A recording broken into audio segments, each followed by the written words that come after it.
Fear not, denizens, parade is here, aka the bringer of rain, aka the father of the sea and sun, aka king of the core.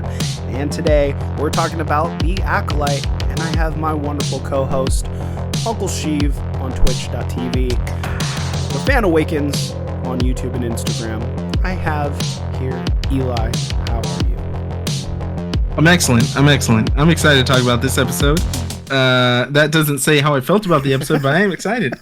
I'm also excited to talk about the episode. This week, Disney Plus released Acolyte episode 4, titled Day. Before we get into it, let's just plug a few things. Here on the Raincore channel, we're doing a episode by episode review. So if you enjoy this episode and previous episodes that we reviewed, please consider liking, commenting, and subscribing. You can always buy a cool shirt to support the channel on raincoreclothing.com. I'm wearing the Long Live the Empire shirt, and we have stickers on Etsy, and all these links are found in the description. Giveaways will be posted on the Instagram, REIGNCORE, and also links to Eli's Instagram. Twitch is also down there.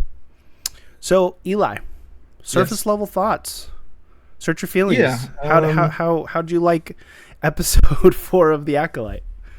I've seen this more than any of the other episodes, right? I watched it last night, and I watched it twice today. So just because I had time and I really wanted to stew on my thoughts, right? I wanted to try and come in with a more detailed approach, if you will. I love it. There's some things I liked, all right? Okay. I think that from a writing standpoint, there is some dialogue that stuck out to me that I think is more... The dialogue overall I felt was more impactful in this episode than any of the other episodes. Now, I think that the way that they're leading up to maybe the next episode, I didn't particularly love. Yeah. As far as like the red herring, if you will. Or not red herring. I hope it's a red herring.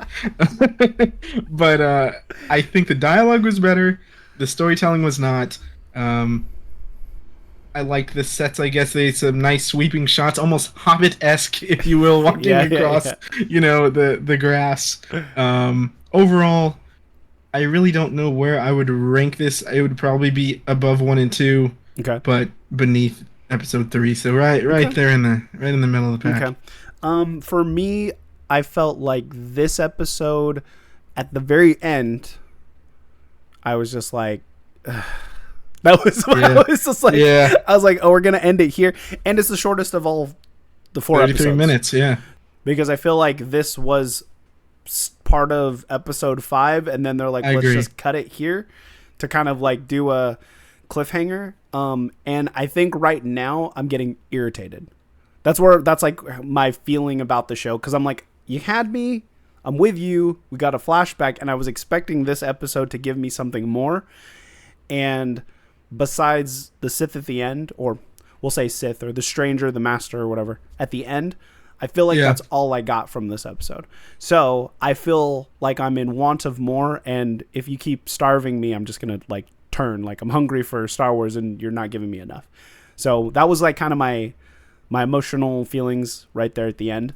Sure. Because I felt like it was leading up to something, and I'm like, if you give me like another 15 minutes, I'd be like, oh, this was a cool episode. But I feel like, I agree. The first half of the episode was a lot stronger for me than the second half. Also, I think everything with Quamir and May was pretty rough. For me personally, pretty rough. The problem it feels like I'm watching 2 shows. Yeah. I think the problem with it, we mentioned it in the previous review, is you're giving us too much May and not enough like I don't feel like there's an adversary in the show. There obviously is, and it's May and whoever May's master is, but like it's too much of her and it's not enough of him, and they keep falling into exposition about everything, and I'm just like, I don't need to hear your surface level thoughts just being spewed out. and it goes back to the bad dialogue. I also feel like, especially in this episode more than any other, and I get they're twins, you're really not differentiating character very much Right, right. between May and Osha. I feel like now I'm watching The the same. same character, uh, and that is odd to me. And not that they differentiated them great before, Right. but like whenever they had dialogue, May and Kamir, it still feels off. And having them as a center point of this, uh, I will say, brought the episode down quite a bit for me. I think that as far as like the episode starts, right, we check in on Kelnaka's home, and he has those inscriptions, the insignia from the Oh, right. ritual, all over the place. Yeah. So did he go mad? It doesn't seem like it from the time we saw him, but maybe he did. I don't know. Clearly, he's got something haunting him, if you Right. will. Yeah, what I'm gathering, and if you guys have not seen the trailer, and I don't know if I should spoil it here, but something in the trailer leads me to believe why he's putting some inscriptions on the wall. Maybe going crazy, but like to me there was a mystery there, right? And I was like, okay, this is kind of I interesting. agree. Maybe we'll Yeah, explore this. But then Psyche's dead, so it doesn't matter. Like I'm like, oh well. that annoyed me too. I was like, But oh man, and another thing, and we'll get to it. One other irritation I have with the show, again, going into feeling starved about what's happening. I don't know if I'm using the right words, but the character motivations are not being explained, so it's getting frustrating why Soul's acting the way he is, and then now May and Osha are acting the way they are. It just again feels all over the place because I don't know what Soul's doing, and they haven't revealed that to me. I'm just like, okay, I feel like I could just skip this and we could be on to the next thing.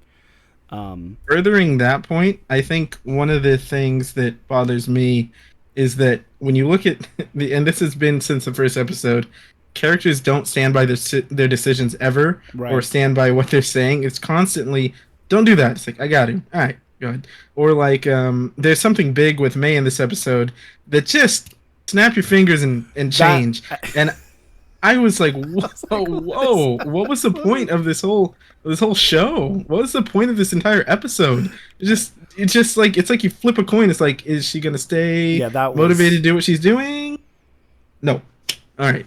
yeah, that was that part was crazy. I don't know when we'll get to that part, but yeah, that I was like, where did that come from? I think that's the biggest example of something that's been happening in the show constantly. Is that just characters don't seem to have any sort of it's not motivation. You're right though, their motivations are all over the place, but they don't seem to have any like, not standing on their principles. They're not standing on what they believe in. Yeah. They just change all the time. They don't, nobody's stubborn. They're just like, Yeah, the way they're written, I feel like it's because like the immersion keeps breaking for me. What I'm feeling is they're like, we need to get this character to this point in the story, and it just kind of gets muddled, or it just feels like a kind of like a quick write. I agree. And I'm like, why are we here? Because like in my opinion, why do we roll with 8 people to find Kelnaka? Yeah. And maybe May's gonna be there, but you bested her with just you by yourself and Yord, right? So it's like, why are we even though deep? going to that point, that we're in the Jedi Temple, and we see Coyote Mundi. That's confirmed in the credits. Confirmed in the credits. Coyote Mundi. It's there's a few things that are kind of ironic to me in this, and I guess it goes back to Jedi hubris, whatever the case. They're talking about, they're watching a hologram of the fight, and Soul is like, she's not refined, she's not trained. Like, well, she got away from you. Okay, Soul easily could have bested her. I think that was pretty clear. Sure. I mean, he did then, until she escaped. Yeah, she escaped. They were trying to get answers, and she got out of there. But when you think about it, they're like, okay, is this a splinter order? Like, splinter order? These guys feel like a splinter order. They can't talk. No, we have no communication to the High Council whatsoever. And they're like, okay, 2 Jedi Masters are dead. A third one's probably gonna die. Like, we should tell the High Council. Like, oh no. They'll be obliged to tell. They can't keep things in house. Yeah. Like, it just feels a little ridiculous. Like, oh hey, we can explain this to you. It's probably going to be a massive galactic thing, but we fear that you're going to go tattle, so we're just going to have our own. It's like the cool kids club down here, and that's fine, I guess. And I suppose it's not like the Jedi haven't proven that they have terrible lapses of judgment constantly. Yeah. But they themselves feel like a splintered council. Yeah, I agree with that. Because I'm like, why? And then I remember in a previous episode, they're like, well, we need to keep it down for, political drama or whatever. Our political enemies, we don't want them to know or whatever. But I'm like, this just seems, again, it just seems like more bad writing versus actual motivation for the characters. I feel like it's a way for the writers to go, well, we don't have a council, or we do in like the books and stuff, because the High Council's named in like the comic books that I read, which Yoda's a part of. And so to them to not show them, it feels like they're just kind of skirting around budgetary wise to not do that. Here's the thing though.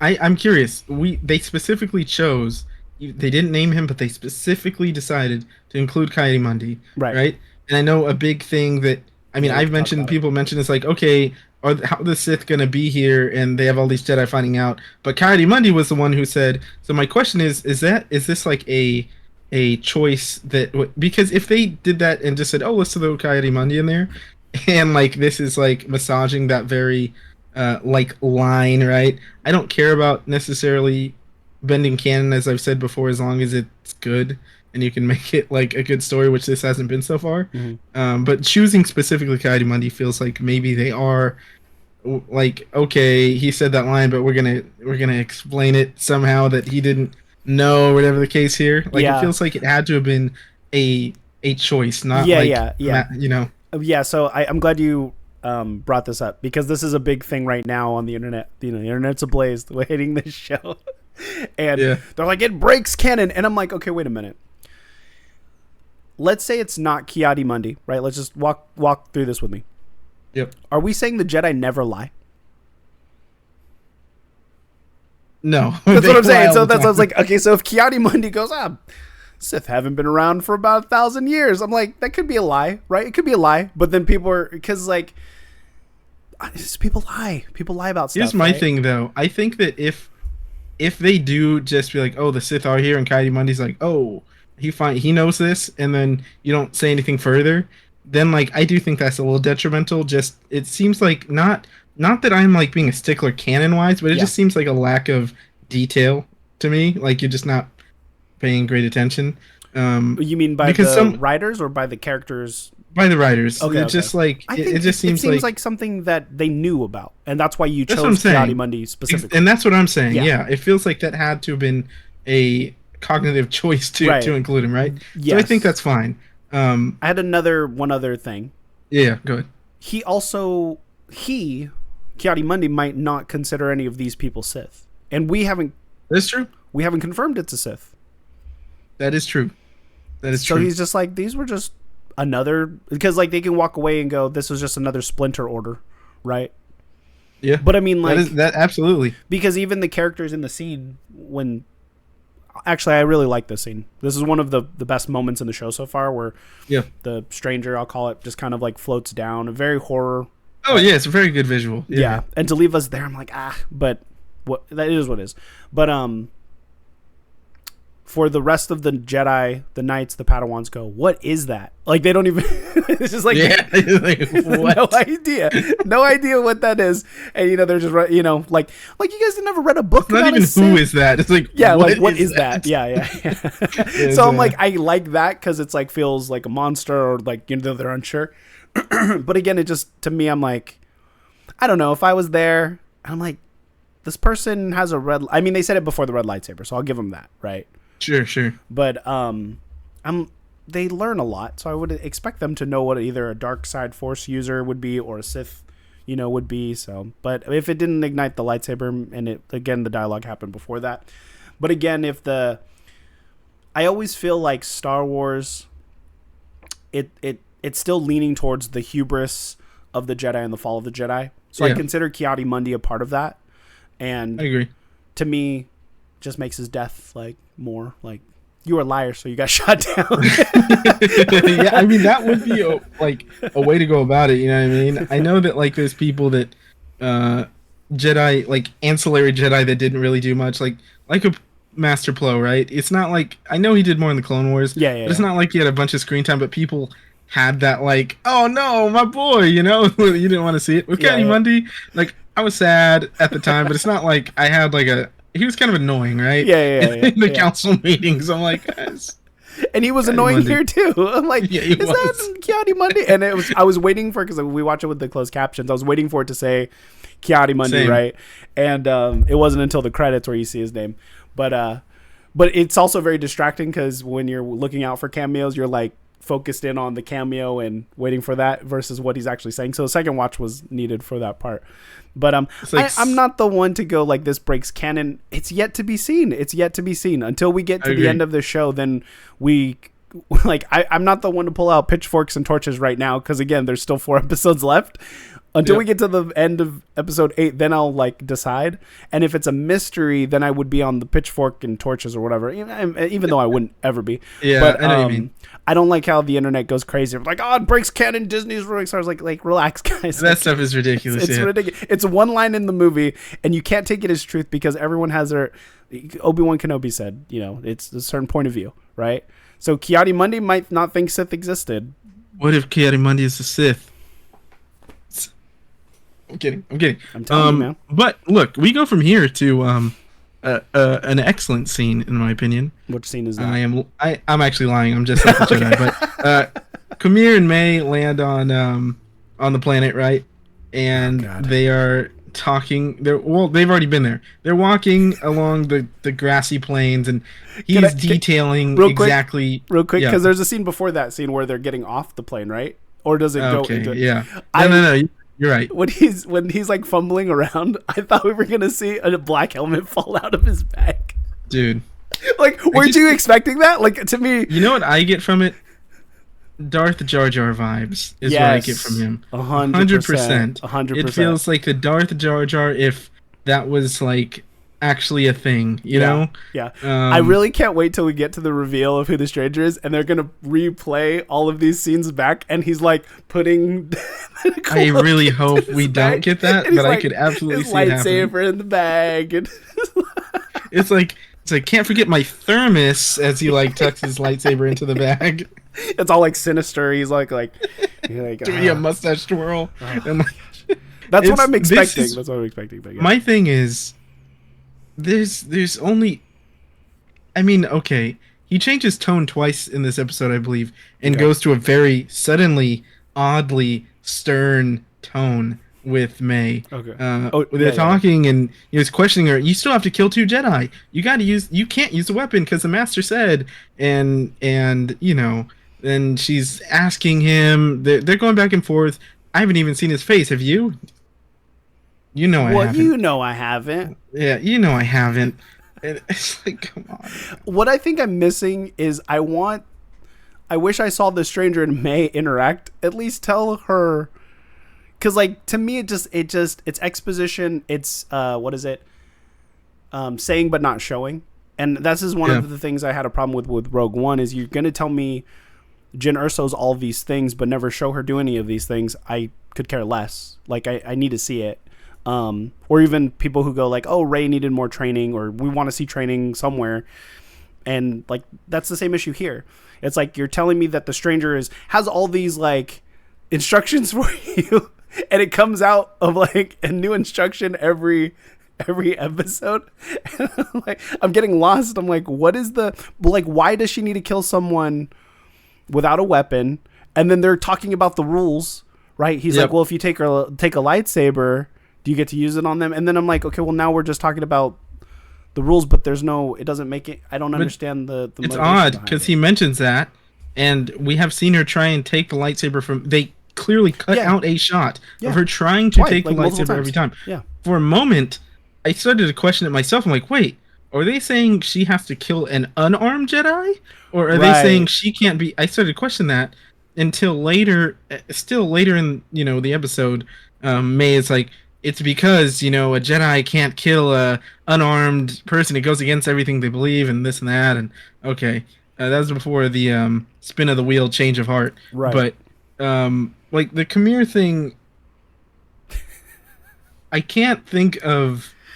It's happened. It's happened plenty of times. I'm just not able to pull one out of the top of my head of like more of an obvious red herring. Or I hope it's. I could see this. If you're gonna make Kamir, and sorry I'm skipping ahead a little bit, if you're gonna make him the Sith or the master, there's got to be another master. There's got to be someone above him. Correct. To only make that's the only way that it's like acceptable from a storytelling standpoint. Sure. Acceptable, I use, but I mean, if he's the guy, it's ridiculous. It's ridiculous. It is so Scooby-Doo. Yeah. I've been using that term the whole time. Yeah. But it's very much like you have a group. We have this group. Who is the one person that's not there always? Oh, it's Kamir. And he shows up and he talks about all this master stuff, and he knows exactly what they're asking of and what they're going to do. He'll kill you. And I don't know. I really hope that I'm wrong and that it's not him, because there is a line before they go into the forest where she's like, May's like, you've gone in there for a master. He's like, no, I went in to help you. And so maybe he did already go in there, and the master already knows where Kelnaka is, and maybe that's the case. I don't believe that is the case. Yeah. Especially because the Jedi later run through where Kamir was strung up and he wasn't there. So clearly he got out. But, yeah. I mean, okay, so let's play this game. Yeah. In the next 4 episodes, if we do find out who it is, and let's say it is Kymir, don't you have to explain why Kymir wants these specifically 4 people dead? Like, you would have to explain that, and I don't know. Well, there's more to it. They put some more layers, right? Because I think you do. Yeah. But Soul was terrified, it seemed, in a scene. Yes. Right before they got to Kelnaka. Yes. And it's like, what's wrong? He's like, okay. Nothing is nothing. He said, he's like, I need to face May. He said, you're not going to face May. You're going to face your past. And so am I. And then he says, I'll explain everything once we get her back to the ship. Right. So that's the one thing that makes me think maybe it's Mother Anastasia, that because she was knocked out in the previous episode, she was presumed dead. Yeah. But it seems like he's always known something that is beyond what we're seeing. Correct. So maybe he left her alive or whatever. So over under, Mother. We have a few people who it could be, right? Because I think this is what the show is trying to do in a not fun way. Like I think they're like, this is a cool fun mystery, and I'm like, but I'm not having fun. Like, so this is just a mystery, and it's just bad. Mother Anastasia came to mind because they're putting the tattoos right with Kelnaka in there. We saw a body, but we didn't see any wounds. We were also missing Mother Coral. She wasn't she's not in the bodies. True. I would have preferred to be Mother Anastasia, but to me, if we've gotten Coral, who's kind of more that stern, harder character, I can understand why she would be going after them. I mean, Mother Anastasia did push 2 girls right next to Steph that we talked about in episode 3. But anyway, like I could see either of them going for revenge. So they're at the top of my list. And then I still like the Carrie-Anne Moss as our Sith stranger here. Because I want Carrie-Anne Moss still in this show. Yeah. And then who else? Kymir. I think you're right. I think he's like the obvious red herring because it's just like too much. It's becoming too much. They're putting way too much on it. And I don't know if you looked that hard, and obviously you could do anything, but they showed it's a hand. I don't think it's a gloved hand when he does the force push, or she or whoever it is does a force push. And so to me, I'm like, it leans more towards Kymir, even though I don't want it. But you could always put a male character in the suit, and then when you do a Scooby-Doo reveal, it could be anybody. Of course. Right? I mean, I think about Solo when I had no like Enfys Nest. I didn't have, it was a surprise to me. I didn't know who it was, right? Yeah. And you can easily do that. I do think that, like, I watched it, and I thought it was a gloved hand for sure. Okay. The right hand had a glove on it. I don't know about the other hand though. The left. Yeah.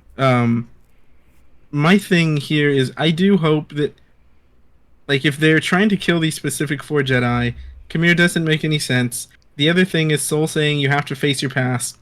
You're going to face your past, and so am I. That doesn't make any sense if it's Kamir. Beyond that, though, at the end, when the figure, right, the stranger comes up, you can see their eyes in the mask. Oh. Okay. And their eyes, they're looking directly into the eyes of May, and they're just standing there staring into each other's eyes. Mm-hmm. So I can't believe it's like maybe it's Camille just make it's they're like throwing like, hey, here's a breadcrumb, here's a breadcrumb, he's carrying a big old bag full of stuff that you can't see, and then he's cut down and he's talking about all these rules.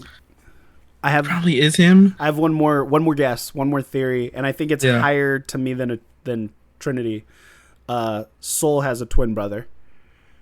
Oh, that would because the episode is called Day. And he is sunlight, and Chimere knew something about them. He was like, oh, yeah, Osha had a feeling about Soul. And was like, what? That doesn't make... There was never a conversation. But anyway, the episode's called Day. I think when it's revealed, if it's a twin, that episode will be called Night. And Soul's brother will be called Loon or Luna or Luno or something like that, right? To contrast, because Soul he has this weird attachment to the girls.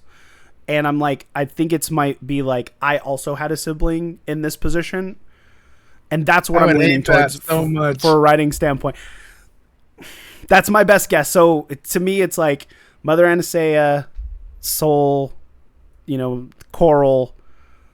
Trinity is the one I want the most because I feel like we could do something there with star power. And I don't want it to be Chimere. I feel like Trinity, I will, like, personally, I'm crossing that off the list. I don't think there's a chance of that. You never know. There is always a chance. I wouldn't put her in the running. Soul having a twin brother, I would my head might implode. They didn't throw any groundwork for that, really. Here's the other one. Yin and yang are usually white and black, so you would have two opposites of the same. So that's why I'm still leaning. That's why I think a soul thing would happen. If we go double twins, man, double cross. Growers had twins. Now we have double twins and two moons and two suns, and we're just doubling. Yeah. But maybe who knows? I think it's I think if I had to put my $50 on it, I would be torn between Mother Anastasia and the other witch, just because it feels like those are the breadcrumbs that are still there, but not as obvious, but they're still there. It's like if you're doing a mystery story, you have to leave breadcrumbs. They're not supposed to be as ridiculous as the Chimere ones, but they have to be there. And I feel like they're trying to hide the real breadcrumbs with these. They're just pieces of bread. They're full slices. There's a whole slice of bread. Yeah. And it feels like, from a writing standpoint, it feels like they have to be. But I don't know. I don't trust that they're, the storytelling so far that's going to be the case. Yeah. I think Chimere, he has that line about, him. He collects people. She doesn't know him. Yeah, we don't know anything about you can't. There's no facts to verify it with, especially even him lying. And that was the other thing. She was like, Osha seemed to have like a strong relationship with Soul, or he said something to those lines, right? And what was his name? Soul. Like, one, I don't think he introduced himself, or did he say like my name's Master Soul in episode 2? He may have. I don't remember. And there was no, in front of Chimere, no dialogue to say like, stay safe or blah blah blah. He was just like, okay, well, and even oh gosh, going back to that scene really quick, we didn't touch upon it. He was like, we have this guy who's obviously involved in a murder of a Jedi, and they don't arrest him and they just leave him be because they all just go. He goes, go to the ship, you go up there to keep an eye out, and me and May are gonna leave, and Chimere was left to his own devices. And it goes back to where did he go? Where did he go? Yeah, so where did he go? You're right, but like anyway. Okay. The scene that bothered me the most in this whole episode. Before I talk about this, I want to say there's a few things that I liked. Right? There's a few lines I like that. I'm trying to find them in my notes here. We had Basil, right? I'm not saying I love Basil, but we had Basil, a little tracking thing, whatever that was there. We didn't touch on that. Yord. Yord had his best moment, in my opinion, of the whole show. I haven't particularly loved Yord, his dialogue choices, and it felt kind of out of nowhere, but when they're about to walk into the jungle, Osha stops him. He's like, hey, Yord, you have to promise me something. And it felt very shoehorned in there at the moment, but whatever. But you still like the moment where, because she's like, if it happens, kill her. Yep. Okay, I just thought that Yord had his best moment of the show so far. I just want to give Yord a little love because I haven't given him any well, I'll take the Eli stance, and I say there's a moment I hate in this episode, which didn't culminate to anything, where he goes, "You need to give me that blaster." And I'm like, "Oh, that stop." Yeah, okay, you're right. But look, I was like, what is happening right now? Go ahead. that was ridiculous. That had no, there was no. Oh, and then Jackie was using Google Translate. We're looking for a Wookiee, and I'm like, that's very, that's fine. I didn't have a problem with that scene. I didn't either. I'm like, I'm surprised we haven't seen this before. But I do like we Jackie. were translators and stuff. So. Yeah. But like, okay, Yord, I have it written down here. You always said May has been, I've known you since we were younglings. Yeah. May has always been your wound. Right. Maybe his soul brought you here to face her. Maybe he brought you here to face yourself. Yeah, I like that line. Like, I think that, like, that there's things sprinkled in the episode that I liked. Yeah. I thought there was some lines that I liked, such as that, right? You're right. There are also things to balance that scale. You gotta give me, that's Jedi Order property. Like, she's like, bro, we're about to go into a forest and you're worried about my well-being. You keep telling me this. You're like, it's like, because I'm at this point, I'm like, okay, are you writing this for me to hate Yord? Because to me, I'm like, you got to give me something, and it's not like she's never been trained before. You know what I'm saying? So I'm like, that's what I'm saying. Yeah. So I don't understand. Okay, and let me go back to another scene. Another scene I didn't like was where Osha's leaving, and Soul stops her from leaving, and he's like, hey, and so now, because now again Soul's playing this part where he's like using her, and she's like, oh, I get to join the Order or Jedi again, and he's like, no. And he goes, he says, I need you to help me get May, right? And then she's like, but she's a murderer. And he goes, but she's family. I'm like, okay, Padme, settle down here. Like, this girl's killed two people that is masters, 2 Jedi masters, and you're telling this girl that she's family? So I'm like, either it's bad writing or bad manipulation play that where the audience are discovering. But I did not also, like. I told my family we were watching it. I said, hey, if you guys murder anybody, you're not my family anymore. It's like, here's my thing too. It's like, okay, again, with the characters not being consistent, I feel like May has been pretty consistent about I couldn't be a Jedi. I couldn't live with Osha. My past. Or Osha, sorry. I couldn't live with my past and the wounds and all this stuff. Yeah. And the moment he didn't even ask, he said, hey, I need you for this mission. Lights up. You want me to be a Jedi again? God, not no. Exactly. Yeah, but it's just odd that it seemed like she had been begging for that to happen. Yeah. And she absolutely has not portrayed that throughout she's portrayed the opposite of that. Right. I left. I chose to leave. I can't be here. I can't be this. She told Jackie. Jackie was like, you're not staying? She's like, I can't. I can't. I did what I had to do. Which was also weird to me. Where she's like, oh, my sister's alive. I'll just wipe my hands of it. Bye. And I'm like, it does feel like this would have been the moment where she tries to go off on her own to find her, right? Just from like if anything, right? Sure. Instead of like, oh, this is your problem. But she just had this moment with Jackie, and then it's counterpointed by it's juxtaposed by Soul coming in and like, hey, I need you for this mission. You want me to be a Jedi? I never said that. Yeah, because wouldn't you and if we were writing this, Eli, we could take that chunk and put that 5 minutes anywhere else in the show. Sure. If she was still just with them on this mission to find her sister. Like, you don't have to have a conflict of, oh, my sister's alive, I'm a bounce. You could just be like, okay, your sister's alive, I want to keep helping you. And they go, okay, well, then let's go to the forest. Like, and then you could still have the conversation with Vernesta, and she's like, how are you guys going to get May? And he's like, well, do you have something she wants? Yeah. Yes. Yeah, I do. She's still signed up for it. I don't have to chase her down and then do this whole like dialogue of, again, if they're trying to make Soul out to a manipulator of some kind, maybe, but everyone was with him in episode 2. So to bring him here, I'm like, he's not a good guy from how they're writing him. He's not a good guy. And what I'm seeing, he's not a good guy. So, he has an evil twin brother. He's going to be the heir apparent to Qui-Gon every episode. They tell me no, he is not. He's not. It's Balin. Also, man, these Jedi, they got a lot of drama going on, man. They got a lot of cliques. I thought this was good. I mean, when he's talking to Venestra, what's her name? Master Vernestra. Yeah. Connie Mundi and the other Jedi, they're like looking at him with a side eye. And then he stepped over too. Did you see him step over? It's like, don't look at me.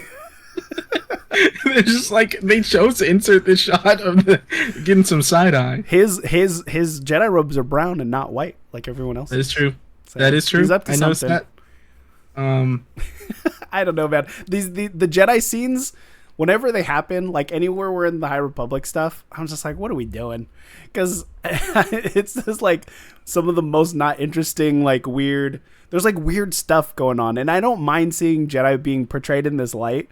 But sure, again, if again, I think we've talked about it enough. If the motivations were clear and they stuck on that track and stood on business about what they're about, we could have a good show here. It feels like the Jedi should be, from what we've seen. I know there's always Jedi who go against the grain, right? Yeah. Soul seems to be that, but there's always Jedi who don't, and they are very like. I thought Yord was, Yord, but it just feels like there's too much like. But we haven't seen Soul do anything against the grain.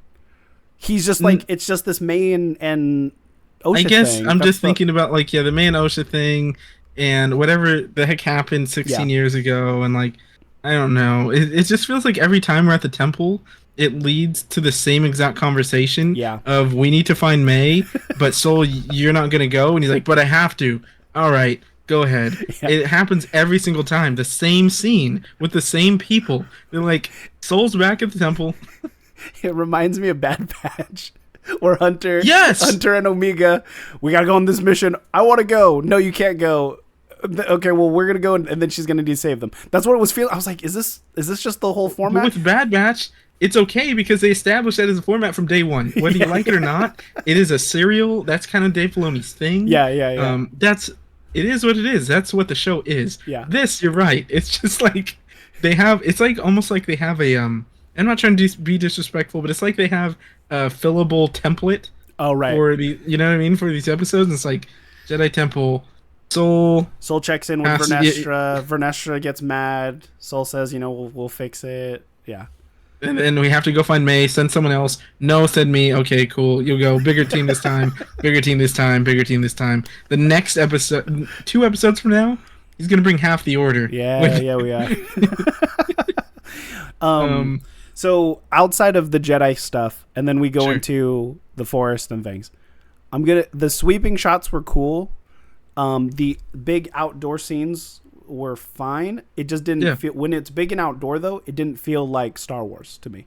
It felt like we were just in a forest. Hey, what about that Skull Island scene? It felt just like we had Jedi on Skull Island. No, because Skull Island's okay. Here's the thing, like, place. Has Soul? Okay, that was another thing. When I'm watching, it feels exactly like Skull Island. They're walking through the trees and there's big old bugs. And when that moth comes up, I actually like this Soul. Scene. Okay, so here's the thing though. Has Soul been here before? Because as soon as that moth came up, he said, "Oh, I got this." Boom! Lighted his lightsaber. He knew that it was gonna. Maybe he's seen this creature before. I don't know, but that zoomed to specifically him. It's like he knew. He didn't try. He didn't try and get in front of Osha at all. He just lit his lightsaber behind her, and they made a mention of, "Oh, it's attracted to the light." So either they're gonna bring it up later. So either they're gonna bring it up later. Where I don't know, maybe they need to get out of a pickle, and someone's like, use the light. I think they're gonna probably run from the Sith and then touch them all, and then have the Umbra moths deal with the Sith. Because it felt like that did feel like a foreshadowing of something. Because I thought, we're gonna get attacked by a bunch of bugs here, but we didn't. But I also didn't like how Osha touched it. I was like, why are you touching stuff? Don't touch stuff in the jungle, crazy. I mean, she had that moment. She was talking to Jackie. She's like, oh yeah, that was another line that. I remember this line. When she goes, I feel bad. I felt it. Yeah. Oh yeah. And then I disturbed it, and now it's dead. And then Jackie's response is, "It's always an honor to watch something turn into the Force." And I'm like, what? It's always an honor to see things die. And she's like, "You've seen death more than I have, but it's always an honor." Like. You got to see your mom, like your mom died. That must have been such an honor. What an honor to see your whole clan, your whole witch clan die. That was odd. Like it feels like we're going to these like, oh, Kelnock is dead. Beautiful honor. It's beautiful to see. Nothing but honor to the Master. Like it's not like they're passing away peacefully. I mean, that moth got sliced in half. That's just weird writing, man. Like, and what's crazy is what What are you trying to tell me as an audience member when that conversation happens? Are you trying to tell me that Jackie and Osha, like, they're, you know, becoming more than friends, right? I already got that in two previous times. The flirting, and I didn't want to mention it because I'm like, I don't really think it like messes up the episode. But here, where you add in dialogue that says, it's cool when people, like, it's cool to see people die. Like, don't feel bad. Death happens all the time. Killing, you know, it's an honor. Why are we here then? Yeah. I'm like, it's just like, I was like, what are you trying to portray to me? Like, that the Jedi are very stoic, you know, and they don't care, you know, when like killing these creatures that you disturbed. Like, yes, I'd be like, because if it was go back and disturb them all, because it would be like, you know, if I was writing this scene and Osha said what she said, right? Like, I felt it, and if I was Jackie, who should have been saying something like, you know, there's a lot of mysteries here. Maybe we should be careful as we move forward. Yeah, I mean, I get she's a Padawan, but like, since she is a Padawan, she's learning. She's being taught these things. We see her training multiple times in the classroom. She seems like a A+ student. Like, she seems like she knows what's going on. This is straight from the textbook. This is like Jedi 101. Death is beautiful. Sliced, like, and it shows like a diagram of like a person sliced in half. It's like, don't look at this as the end. It's the beginning. It's beautiful. Yeah. That's nice and all. It was odd. And maybe that, like, I don't think that's wrong per se. I think you could make that work, right? I think there is something where we've seen in Star Wars where someone, you know, fades away into the Force, right? Sure. That it's like, okay, it's sentimental, right? Yeah. For sure. But the way that was presented made her that was very serial killer-esque. Yeah. And these scenes in the forest, this all felt very soundstage. Every scene after they were on the outside of it going in, I'm like, oh, everything's tight, everything's small, everything feels unnatural. And I did not like any of these scenes while they're walking through the jungle at all. You know what the funny thing about this is, though? Like, I agree 100% with that. And I think I can nitpick these things all the time. Sure. And this is sort of a tangent, but I just watched a movie called Under Paris, right, on Netflix. Just came out. It's a French shark movie, and I really enjoyed it. The CG moments, they're pretty bad. Yeah. They're pretty bad. But the story, I think, is fantastic. And so you can get past... My point is, I loved that movie. I thought it was awesome. Yeah. It's a really good shark movie. The CG was all, like, it takes you out of the rest. It doesn't look like the rest of the movie, right? It looks, but the story was awesome, so that doesn't bother me. So and that's my thing. It's like, okay, if they're all soundstagey and you can tell volumey, whatever the case you want it to be, if the story was awesome or good, it wouldn't matter. It's sort of like winning cures all in sports. Right. It's like, if your story is awesome, you get past that. Yeah. But it's because everything seems to be of a, you know... Yeah, because I'm like, oh, this is so boring. Well, and I'm looking at something that doesn't look interesting, and they're walking on these sets. I don't want to harp on it, but it does, again, take out of the immersion, right? Because we're all about the immersion, we're about the story, we're about the narrative, and it's like, why are we walking through this forest? Why did it need to be this long 10-minute section of this episode, right, of two groups? Oh, because that was the other weird thing. You hear May scream for help, and they, like, look. Yeah. The Jedis look, and then it cuts to Chimere, and then he runs. Which just doesn't make it. Oh. And he runs and he gets caught in the snare, which... Okay, let me just harp on it, because I think you have more ideas about this scene that I would love to hear. Yeah. But motivation-wise to these characters, couldn't May just leave and just walk away and just, like, he's off going getting water? Why does she need to scream? And essentially leave this man to his death in the jungle, right? Because if you trap someone in a jungle that you think can't get out of this trap, right, you would assume... He seems like a dork. You're killing him.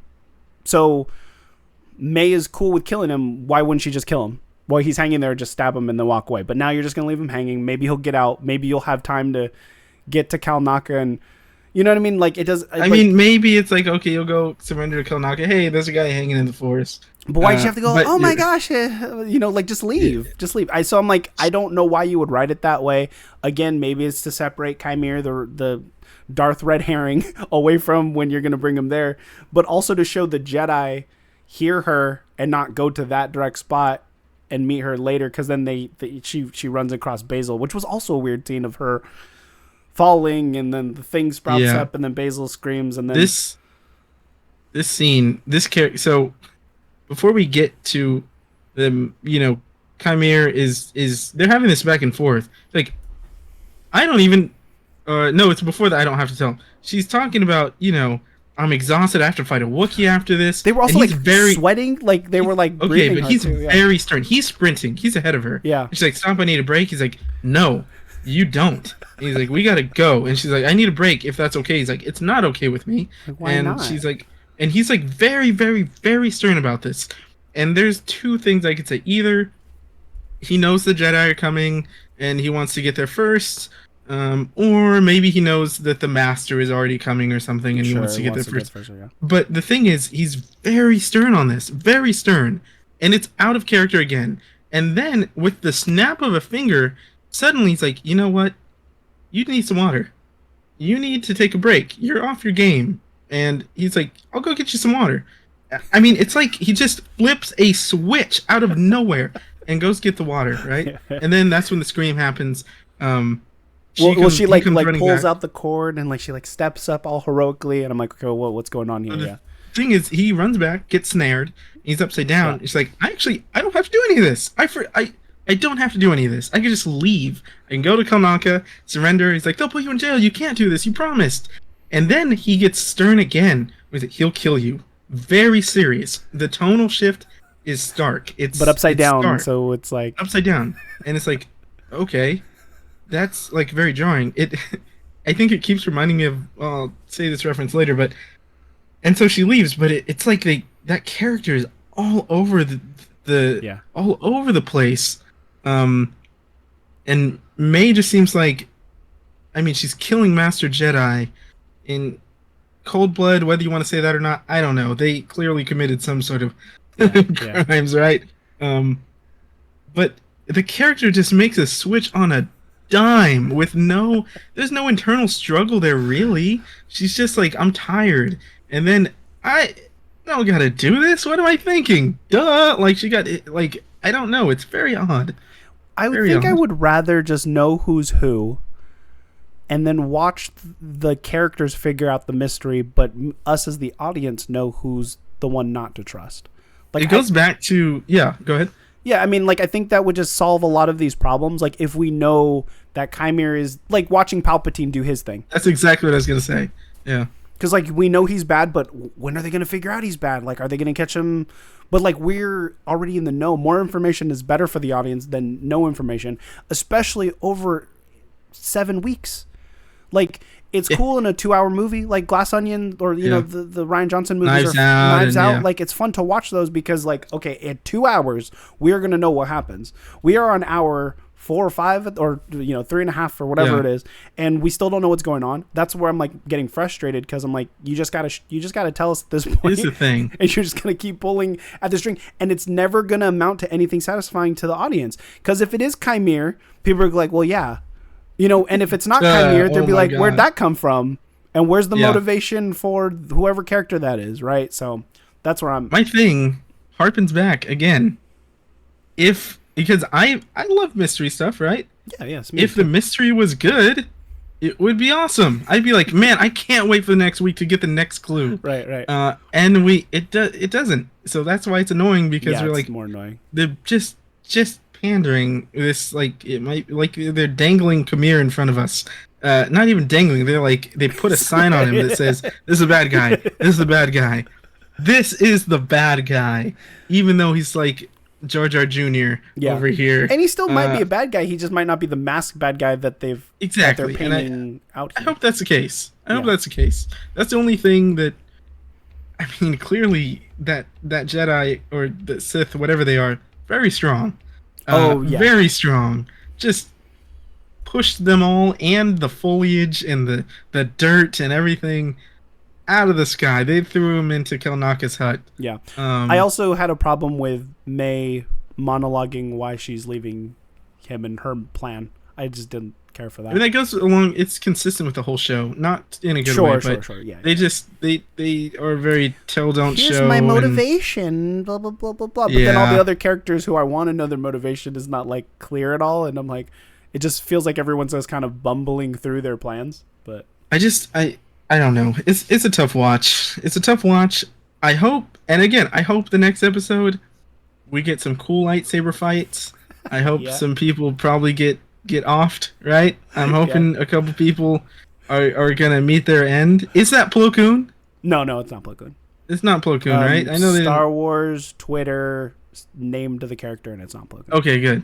And that character has a green lightsaber. Plo Koon either has a blue and clone. Characters change. Sure. But it's confirmed not Plo Koon. Yeah, good. Confirmed Ki-Adi-Mundi, but not Plo Koon. I think the other thing that people are bothered by is the age of Ki-Adi-Mundi, because like he has a birth date in the encyclopedias, but I don't know. The thing with that, whatever. Chewbacca looks younger in every movie, basically. Like, yeah. Well, anything else about the episode that you want to talk about before we? I'm trying to think of something positive to leave on, but I don't know that I have it. I like my positives were. I did like the Umber Moth scene, like it coming out. I'm like, oh, this feels cool. Like this feels Star Wars. You get a creature, right? Atmospheric, yeah. And then I liked the reveal of the master, him coming down. I really liked that shot a lot. Agree. And then I did like the line Yord gave to her about like confronting your past. Yeah. But to me that to me says that's Mother Anasea or Coral. But that the way plus Soul's line, yeah. And then Soul's line about. But he said like it's both. He's like our past. He said or my past. Which he was there. He was there too. He's right. So yeah. But I'm like I still think soul twinning. If it's a soul twin, you might be doing these on your own for the rest. No. All right. What would you? I'm kidding. I'll do it. I'll still. You have to. You're contractually obligated to all 8 episodes. I'm not gonna suffer through these on my own. What would you rate this episode? Episode 4, Day. This is a tough one because honestly, it's got my favorite dialogue pieces in the whole series. Sure. Now they are kind of spread out and few and far between, but they're things that stuck with me enough to write them down, right? Yeah. And that wasn't the case. I also thought that the character choices may have been the worst in the whole series. So I think that I'll have to give it a 3.5, maybe a 4, and sit with that again. I watched it 3 times. I want to say that was just for detailed sake, and I had the time. Sure. Yeah. So I wanted to come in a little more prepared. But it wasn't because I was like, oh man, I gotta watch this again. Yeah. I'll give it a. You said 3.5. I'll give it a 4. I'll give it a 4. I was very disappointed with this episode because again, it was the shortest of it, and it gave us the least answers. I did not care about walking through the forest. I do not care about the going-ons of the Jedi Order because again, it's only sticking with this group anyway, so why do you keep on harping? We're not going to tell anybody. We're just going to keep it to ourselves. I'm probably the most sour at this point on episode 4 because I was hoping this would be the turning point where the show gets good. And this is where the critics technically stopped watching it unless there was more that they saw and then this episode was cut after the fact, but I don't think that's the case. And episode 5 is the crazy episode, so maybe we get something in episode 5. The crazy episode. It's crazy bad. I would say man, this episode, it's either a 4 or a 5. It's pretty low for me. Yeah. Because like the reveal's not enough to. I feel like you can cut a lot of this out, and you could have just given us a 7 episode run with what I got. So this could have been a Tales of the episode. Yeah, I agree with that. So yeah, my least favorite episode of the bunch. And I'm like, I wish, and I want the show to be good. I'm still gonna watch. But I'm not gonna say like it's ruining Star Wars because you're always gonna have to have something at the bottom. That's just part of it.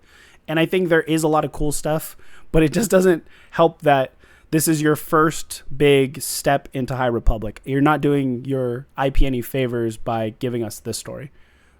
Here's my one thing I'll say also is that you're right. I'll never say that like something's ruining Star Wars because I don't like it or whatever the case. Because as much as maybe I don't like this show, I loved Andor, and we're gonna get Andor season 2. Yeah. And there's other things that like not everybody's gonna love everything. But my thing is, I wish that if you made something, and this is how I feel about a lot of their whiffs for me personally, Obi-Wan, this I don't really count Ahsoka. I liked it enough.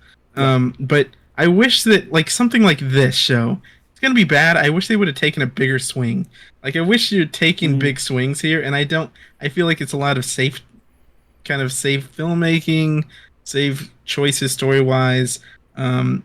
So if it's gonna be bad, I wish it was like, all right, well they tried to, I don't know. Yeah, I'm like, if it's gonna be bad, just go real bad, or go for it. Take that big swing and. But I don't know who's going like, this is good. You know what I mean? Like, or not the audience. I'm saying writing, production. I'm like, some people are liking it. So, but some people that's like good it. for them. I'm happy. Yeah. And I know it's like I'm also like looking at comments and getting bitter in that way as well. But again, I'm not going to go as far as this is ruining Star Wars, because this is not. No, this is not ruining Star Wars. So this is going to get someone into Star Wars, whether you believe that or not. There's going to be plenty of people. Very true. I don't know how many, but there's people who will be like, "Oh, this is cool. Jedi are cool," and then they go watch the movies. Yeah. Who's your favorite character in this show so far, or that we've seen? Because they could be dead. Yeah. Who are you going away? to Actually. Stop. If I said like. Pick a character to continue on in Star Wars. Who would you like to see more of, or want to dive more into? Like at first, I would have said Soul without a question. That's kind of waned. Yeah. I guess I don't know. I'm gonna cheat. And I'll say Sol and Jackie on a completely unrelated adventure. Yeah. Like different time, before, after, I don't know. I think them two as a pairing, I do like them quite a bit as like a master and Padawan. Yeah. So yeah, I'll kind of use a cop out and say both of them as a tandem. Team Yord Horde. Team Yord. I've come around on Yord a little bit. I think because he is the only one that is sticking with his character and motivations. Where I'm like, he could pose conflict in other Star Wars stories of him being the Boy Scout. So far, I don't hate his performance. I think the character has been clear, and I understand where his motivation comes from. It's like, I'm a clean-cut Jedi, and we do by the rules. I like that as someone who is sticking to their guns, well written, in my opinion. I actually agree. That's a good way of breaking that down, and I agree. Let's give Yord some love. He had my favorite line in the episode, so shout out Yord. Yeah, I think. And one thing I want to mention: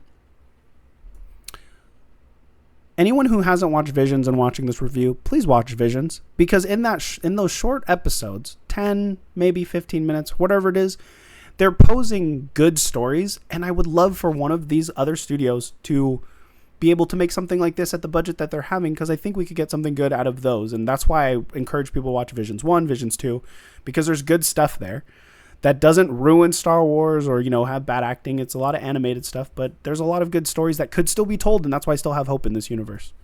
I have a question, though. Yep. I don't mean to be a downer here by any means, because I think good stories can for sure be told. Mm-hmm. It's a little bit of a tangent. Yeah. Do you think that those stories are so interesting because I don't believe with Visions they care about what they're making, to be honest? The studios who are putting it up, or Disney? No. Like Disney, Lucasfilm. I don't think they're like giving as much feedback to all these studios making these little shorts. So you probably have more freedom if they like took one of those studios and said, "Oh, here's a whole show that you can make." I genuinely don't know, because Leslie Headland is a pretty revered filmmaker. Mm-hmm. We had who made Obi-Wan? Oh my gosh, I can't think of the name. But anyway, like they're getting good filmmakers across the board, and I don't know, but I think you're right. They made good stuff, and I would like to see one of them get a chance to. I'm not saying I wouldn't. I would. I'm just a little. They are definitely hamstrung, and their hands are tied when they're a creative process for sure. So even if they grabbed one of those studios to make something, we probably could still get something like this. Go watch Visions. Season 2, episode 1, was it? It gave me chills. I think it was. It's the one with the kids. Yeah. Great. Me and Eli watched that together, stuff. and man, that was crazy. That was like one of the best for sure. But I don't know. Well, we're gonna keep watching. We'll be here next week. Next week, hopefully, it is a big one, like they say. It's not gonna be. Maybe it's a bunch of fighting for 18 minutes. Okay, well, actually, that would be kind of cool because I do like the choreo, and we are 2 episodes with no choreography of no fight scene yet. So if I can get a good fight scene, I'll probably be back on board. Go ahead. Also, I want everybody who's watched this, leave in the comments who's behind the mask. And I'm not necessarily saying is there someone else, but this mask, who pushed everyone? Who is that? I like that. Yeah, we'll see. Maybe Starkiller. Ooh, it's what's his Sam name from Witwer. Ahsoka? What is that character that everybody's like, oh, it's Sam Witwer. It's gonna be someone, the guy in the mask who just imploded. Oh, Marok. Yeah. It's Marok. It's Marok again. This is just Marok. All right. Well, I hope you guys enjoyed this episode of the Rancor Show. Where we're reviewing the Acolyte. You might not be enjoying the Acolyte itself, but I hope you guys are having fun with me and Eli picking these things apart, dissecting what we like and don't like. But I hope you guys had a good time. Eli, where can the people find you? You can find me at the Fan Awakens everywhere.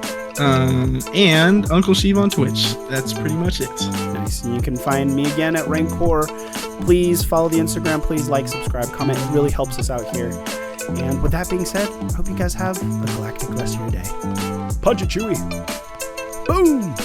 We're out of here.